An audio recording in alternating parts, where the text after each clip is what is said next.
warahmatullahi wabarakatuh. Alhamdulillah, alhamdulillahilladzi hadana lihada wa ma kunna linahtadiya laula an hadanallah. Alhamdulillahilladzi arsala rasulahu bil huda wa dinil haqq liyudhhirahu 'alad dini kullihi wa kafa billahi shahida. Ashhadu an la ilaha illallah wahdahu la syarika lah wa ashhadu anna Muhammadan 'abduhu wa rasuluhu la nabiyya wa la rasula ba'dah. Allahumma salli wa sallim wa zid wa barik wa an'im ala habibina wa rasulina wa imamina wa qudwatina wa syafi'ina wa murabbina Muhammad wa ala alihi wa ashabihi wa man istanna bi sunnatihi ila yaumil qiyamah. Wa qala Allah tabaraka wa ta'ala fi kitabihil karim, a'udzu billahi minasy syaithanir rajim. Bismillahirrahmanirrahim. Ya ayyuhalladzina amanu taqullaha haqqa tuqatih wa la tamutunna illa wa antum muslimun. Wa qala Rasulullah sallallahu alaihi wasallam, ittaqillaha haitsu ma kunta wa atbi'is sayyi'atal hasanata tamhuha wa khaliqin nas bi khuluqin hasanin, amma ba'd. Ma'asyiral muslimin, hadirin wal hadirat, Bapak Ibu jamaah sekalian rahimakumullah. Alhamdulillah, kembali bersama-sama kita memanjatkan segenap puji dan syukur kehadirat Allah Subhanahu wa taala atas seluruh limpahan nikmat yang Allah berikan kepada kita sekalian, terutama nikmat iman dan Islam, nikmat sehat, juga nikmat kesempatan. Dan alhamdulillah pada kesempatan pagi hari ini Allah Subhanahu wa taala memudahkan kita sekalian untuk hadir di dalam majelis ilmu ini yang mudah-mudahan kita berharap senantiasa mendatangkan rahmat dan barokah dari Allah Subhanahu wa taala. Amin Allahumma amin. Salawat dan salam tak lupa kita sampaikan kepada uswah hasanah kita, beliau Rasulullah Muhammad sallallahu alaihi wasallam. Begitu juga kepada segenap keluarga beliau, para sahabat, dan juga umat beliau yang senantiasa istiqomah di dalam mengamalkan sunnah-sunnah beliau dengan baik hingga yaumil qiyamah. Dan kita pun berharap mudah-mudahan kita semuanya termasuk umat yang beruntung yang akan mendapatkan syafaat beliau pada yaumil qiyamah nanti. Allahumma amin. Baik Bapak Ibu, hadirin hadirat jamaah sekalian rahimakumullah. Kita lanjutkan kembali kajian dari kitab Riyadhus Shalihin, yang dimana terakhir kita sudah pada hadis yang terakhir dari bab al-iqtisad fil ibadah, yaitu pertengahan atau tidak berlebih-lebihan di dalam beribadah kepada Allah Subhanahu wa taala.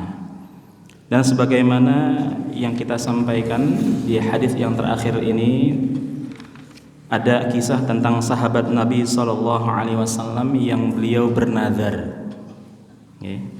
Dan kita akan coba sampaikan beberapa penjelasan dari beliau, yaitu Syekh Muhammad bin Shalih Al-Utsaimin rahimahullah, terkait dengan perkara nazar. Nazar niku napa Bapak Ibu? Nazar niku apa? Ya? Syukuran. Oh, nazar syukuran. Kenapa Pak? Sanes syukuran Bu niki Bu? Soalnya biasanya identiknya kalau mendapatkan sesuatu nazar pengen syukuran ngoten nggih nggih.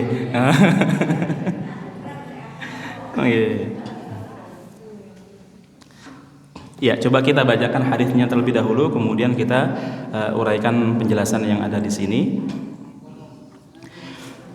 Wa an Ibni Abbasin radhiyallahu anhuma, itu dari sahabat Ibnu Abbas yang semoga Allah meridhai keduanya.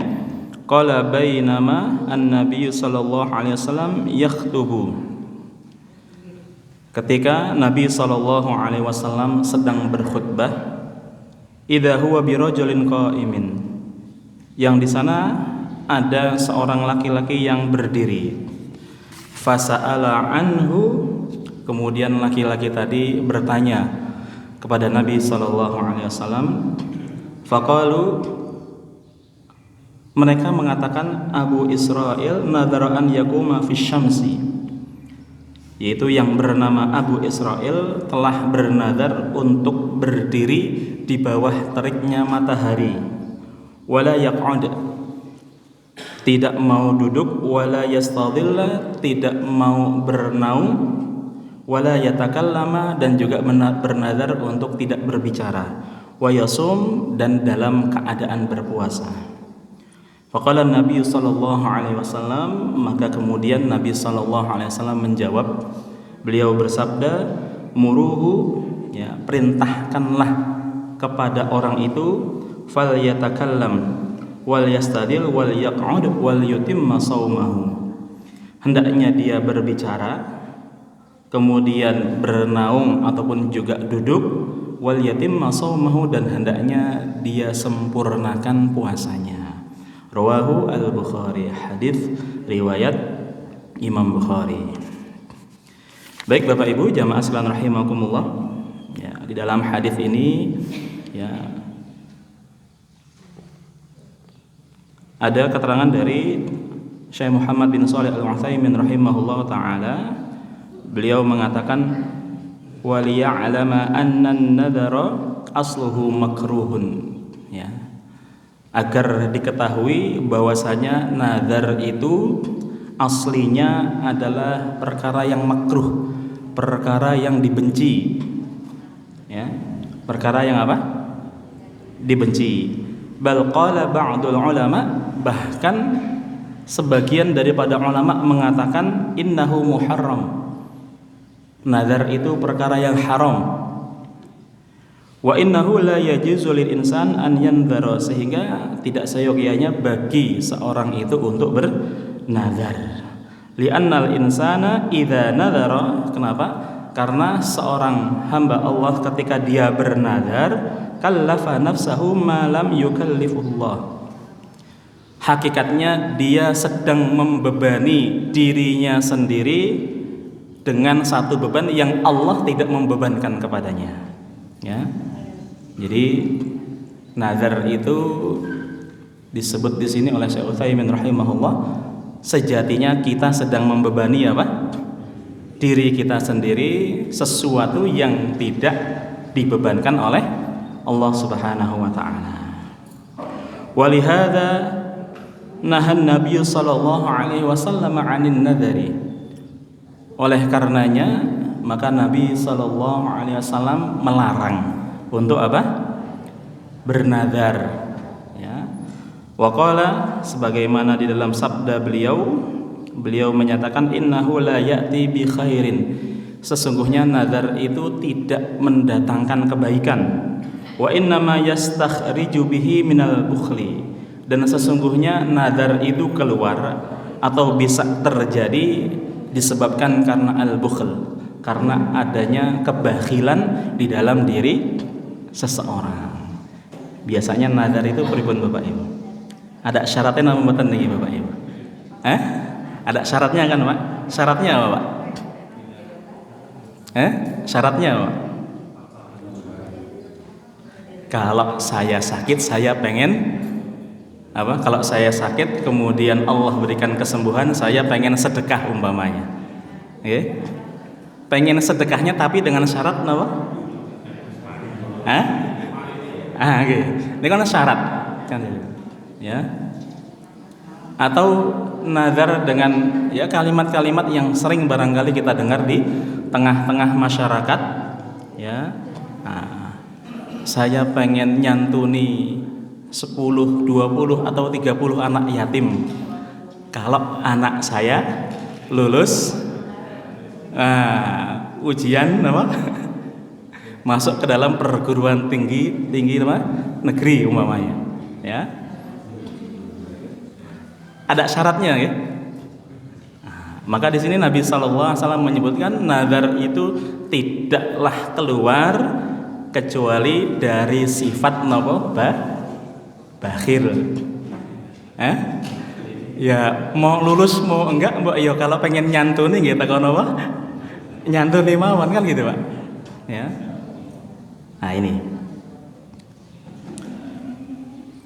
Walakin idza qadara annal insana nadhara fan nadharu aqsam. Akan tapi ketika kok sudah terjadi, ya. Apa namanya? Idza qadara annal insana nadhara, ketika seorang kok sudah terlanjur bernadar. Nah, di sini disebutkan ya fan nadharu aqsam. Nadar itu ada beberapa jenis, ada beberapa macam, ya. Qismun hukmuhu hukmul yamin. Yang pertama atau jenis atau macam yang pertama di sini disebutkan hukumnya sebagaimana halnya hukum bersumpah. Oke. Sebagaimana hukumnya apa? Bersumpah, ya. Maka hukum bersumpah ini ya wajib untuk dilakukan, begitu, ya. Kemudian juga kalau tidak dilakukan, ya, yang namanya sumpah kalau tidak dilakukan ada apa namanya, Pak? Ada kafarat. Nah, ya, ada apa?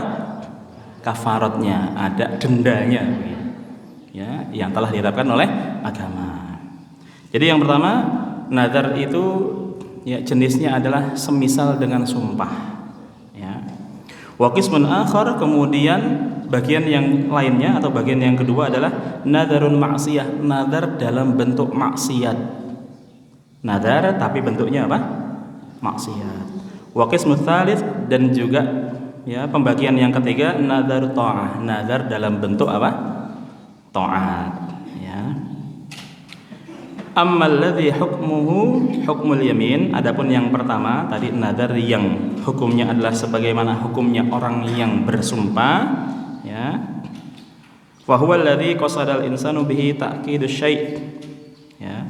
Ini adalah ya nadar dengan manusia itu bertujuan untuk apa? Ta'kidus syai', untuk menegaskan sesuatu, ya.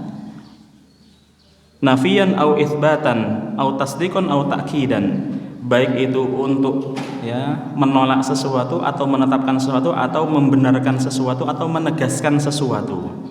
Nah, di sini contohnya misalkan ketika seorang mengatakan ya akhbartana bikada wa kada, kamu telah memberitakan kepada kami tentang ini dan itu, ya, walakinnaka lam tusaddiq, tapi kamu ini nggak bisa dipercaya.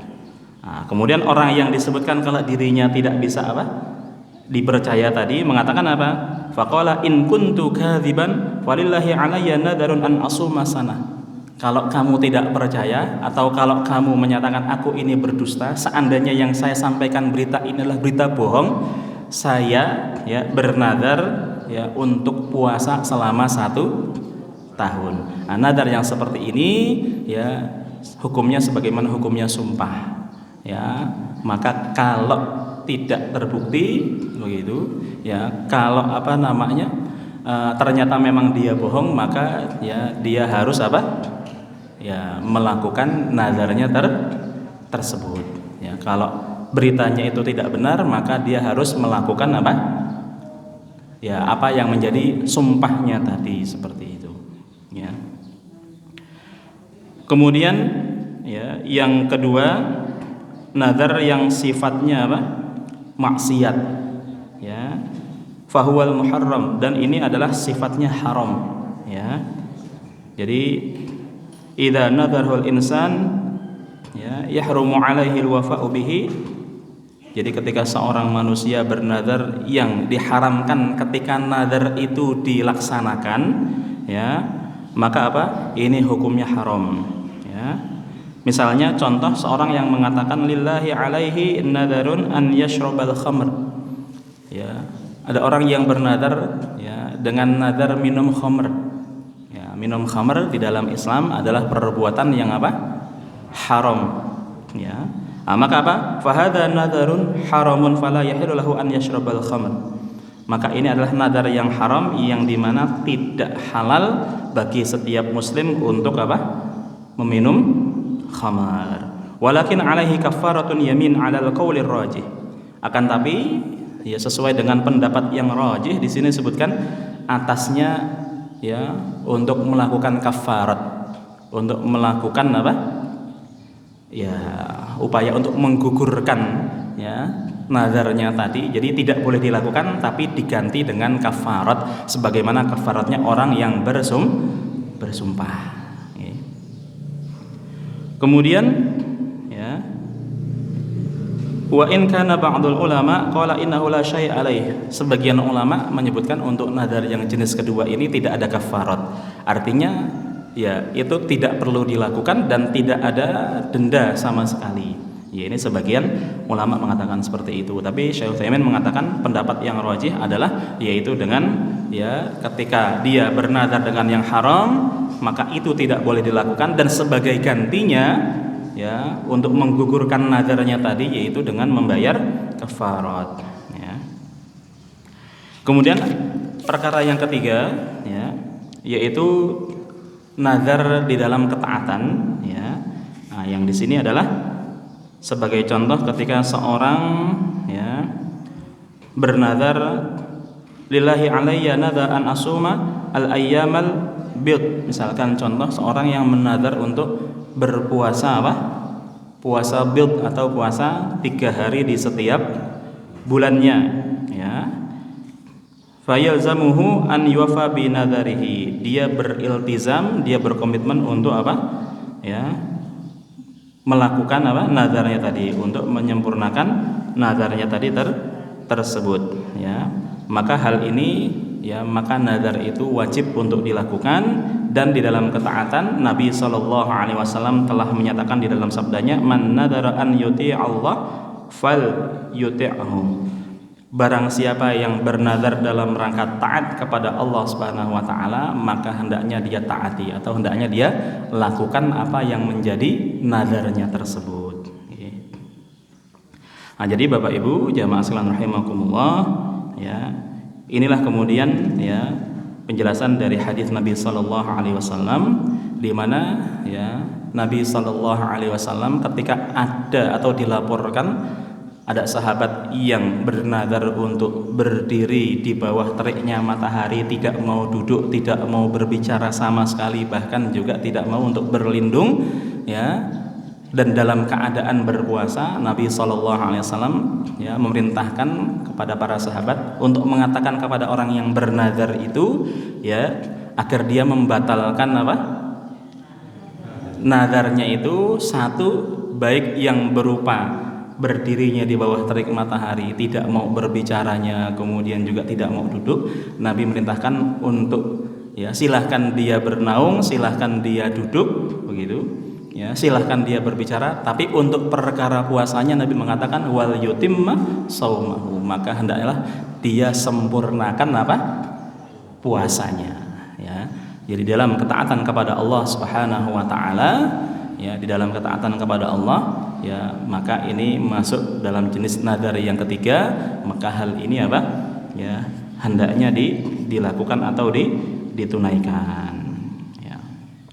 Nah, maka Bapak Ibu jamaah sekalian rahimakumullah ya, sekali lagi terkait dengan perkara nazar ini sebisa mungkin kita hindari, semaksimal mungkin kita apa hindari, karena asalnya adalah nazar itu dihukumi dengan hukum makruh ya, satu perkara yang apa dibenci begitu ya. Kenapa? Karena sekali lagi sebagaimana tadi Nabi sallallahu alaihi wasallam menyebutkan ya, Nabi sallallahu alaihi wasallam mengingatkan kepada kita sekalian agar apa? Bahwasanya nazar itu tidak mendatangkan kebaikan. Sungguhnya nazar itu datangnya, hadirnya adalah karena perkara kebakhilan yang ada di dalam hati seorang hamba Allah Subhanahu wa taala. Ya, jadi ini perlu untuk apa? Berhati-hati, Pak. Nah, mungkin ada pertanyaan, bagaimana dengan janji begitu? Ya. Mungkin pernah terucap ya dari lisan kita begitu, ucapan kepada seorang ya. Nah, maka janji di situ ya, yang namanya janji ya tetap harus apa? Ditepati. Ya, tapi kalau diniatkan janji itu sebagai nazar, maka janji itu sekaligus hukumnya juga dihukumi sebagai hukum apa? Nazar. Ya, ketika janjinya itu di dalam hatinya diniatkan sebagai nazar, maka jatuhnya sama dengan apa? Nazar. Dan nanti dipisahkan lagi kira-kira janjinya itu perkaranya seperti apa, kan gitu. Ya, kalau perkaranya maksiat maka apa? Tidak boleh untuk apa? Dilakukan. Ya. Nah, karena di dalam Islam ya Allah Subhanahu wa taala mengingatkan kepada kita sekalian, wa ta'awanu 'alal birri wat taqwa wa la ta'awanu 'alal itsmi wal 'udwan. Tolong-menolong itu di dalam kebajikan dan takwa, bukan di dalam perbuatan dosa dan juga permusuhan. Ya. Nah, maka janji-janji yang terucap itu ketika perkara-perkaranya yang mubah, ya silahkan tepati janji itu. Ketika perkaranya adalah perkara-perkara dalam rangka ketaatan kepada Allah Subhanahu wa taala, ya maka lebih ya untuk segera dipenuhi, ya seperti itu. Tapi ketika perkaranya adalah maksiat, ya maka janji itu bisa dilanggar seperti itu. Dengan ketika kita mengambil pendapat sebagaimana halnya sumpah, maka untuk melanggar dari apa yang sudah kadung terucap dari lisan kita begitu, ya maka ada yang namanya apa tadi? Kafarat.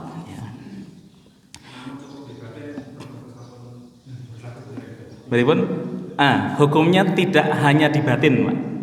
Tapi yang terjatuhkan di dalam hukum inilah yang keluar dari apa? Lisan. Nek panjenengan namung batin niku mboten apa? Mboten terhitung sebagai janji atau sebagai nazar. Ngoten nggih? Namung niat, nggih. Nah, niku kata saya paling selamat niat niku, Pak nggih. Meng niatan totok. Pripun? Kalau terkait dengan perkara apa dulu? Kalau janji kan otomatis ada orang yang disampaikan. Kalau nadar meskipun tanpa ada orang yang menjadi saksi, ketika itu sudah kita ucapkan maka itu disaksikan oleh Allah dan malaikatnya, Pak. Begitu. Maka tetap nadar itu meskipun tidak ada apa? Saksi, itu hubungannya antara kita dengan siapa? Janji kita dengan Allah Subhanahu wa taala. Begitu, nggih. Wallahu a'lam. Gimana, Pak? Kafarat. Ya. Kafarat dengan sumpah, Pak. Ya, fa kaffaratuhu it'amu 'asharati masakin. Ya. Iya, itu it'amu 'asharati masakin. Memberikan makan sejumlah berapa? 10 orang miskin, ya. Jadi itu. Ya, itu ada di juz pertama halaman pertama, Pak. Di surat Al-Maidah, ya, itu juz 7 halaman pertama, Pak.